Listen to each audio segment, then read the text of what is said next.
Integration of 1 upon cos square x into 1 minus ten x का whole square कैसे solve करेंगे भाई।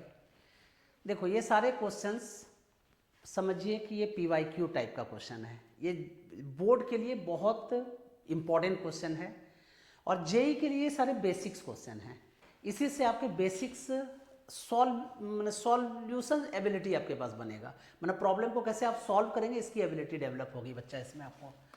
तो कैसे सॉल्व करें, देखो let I is equal to integration of 1 upon cos square x into 1 minus ten x का whole square. तो पहले सोचो कि सर आपको पता कैसे चलता है कि यही करना है, ठीक है, कैसे पता आपको, कैसे सपने आ रहे हैं क्या, कैसे मालूम कि यही करना है आपको, कैसे पता लग जाता है। तो देखिए बच्चा, ये कॉस स्क्वायर एक्स है, 1 अपॉन कॉस स्क्वायर क्या होता है, सेक स्क्वायर।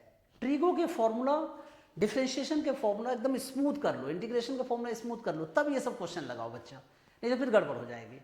तो ट्रिगो का शीट लीजिए और वो सारे क्वेश्चंस लगाइए, पहले सारा ट्रिगो जो है फॉर्मूला पहले लर्न करो, उसके बाद डिफरेंशिएशन के फॉर्मूला लर्न कीजिए, फिर क्वेश्चंस लगाइए। आप सोचोगे सर हो जाएगा टाइप का, ना ऐसा नहीं चलता है। तो देखो 1 अपॉन कॉस स्क्वायर क्या हो गया, सेक स्क्वायर। अब देखो 1 माइनस टेन एक्स का डिफरेंशिएशन सेक स्क्वायर एक्स के टर्म में है क्या, नहीं है, ऑब्वियसली है। तो इसीलिए हम लोग देखते ही क्वेश्चन हम लोग को पता लग जाता है बच्चा, क्योंकि फॉर्मूला हम लोग को याद है, इसलिए आप लोगों को भी फॉर्मूला पहले स्मूथ होना चाहिए। मैं फिर से बता रहा हूँ, पहले ट्रिगोनोमेट्री का फॉर्मूला, उसके बाद डिफरेंशिएशन का फॉर्मूला, फिर इंटीग्रेशन का फॉर्मूला लगाइए और सॉल्व कीजिए। चलिए तो कैसे लिखेंगे, 1 अपॉन कॉस स्क्वायर एक्स क्या हो गया, सेक स्क्वायर एक्स, यहां पे क्या बचा 1 minus ten x whole square. क्या करेंगे, पुट, बोलते चलो एकदम फटाफट, 1 minus ten x is equal to t. अब 1 माइनस टेन एक्स इसका डिफरेंशिएशन कर दीजिए, 1 का डिफरेंशिएशन 0, टेन एक्स का differentiation sec square x, then minus sec square x d x is equal to d t. आपको दिख रहा है क्या, सेक स्क्वायर डी एक्स ही तो यहाँ डी टी है, सिर्फ नेगेटिव साइन है तो एक्स्ट्रा नेगेटिव हम लोग डाल देंगे जी वहाँ पे। एक तरीका ये है, या ऐसे डी एक्स निकालो और डी एक्स को पुट कर दो, उससे भी वही बात आती है।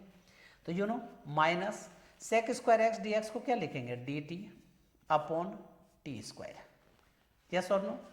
अब माइनस, अब टी स्क्वायर को ऊपर ले जाइए तो t to the power minus 2 d t, yes और नो। अब इंटीग्रेट कर दीजिए, ठीक है। तो इंटीग्रेशन क्या हो जाएगा इसका, माइनस को बाहर कर दिया, t to the power minus 2 का इंटीग्रेशन क्या हो गया, तो t to the power minus 2 plus 1 upon minus 2 plus 1 plus c. T to the power minus 2 plus 1 क्या हो जाता है, t to the power minus 1 upon minus 1 plus c, minus minus cut, plus हो गया। यहाँ क्या बचा 1 upon t plus c, and 1 upon t की वैल्यू क्या है, 1 minus ten x plus c, this is your answer. अब तुम कहोगे सर मुझे और बताइए कहाँ तक मैं लेके जाऊँ, इसको मैनिपुलेट कर लीजिए बच्चा। तो क्या लिखेंगे, रेशनलाइज भी हम लोग कर सकते हैं, ठीक है, या नहीं तो ऐसा भी कर सकते हैं, 1 माइनस टेन एक्स को क्या लिख सकते हैं, sine x upon cos x, ठीक है। एलसीएम निकाल के ऊपर ले जाइए तो cos x upon cos x minus sine x plus सी।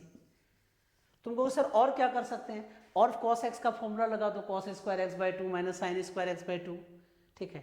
तो कहने का मतलब क्या है कि आपके रियल आंसर, मतलब एक आंसर तो यहाँ आ चुका है, रियल वो भी है ये भी है, एक आंसर ये आ चुका है। अब जितना मैनिपुलेट करोगे हर स्टेप एक आंसर होता है, क्लियर है।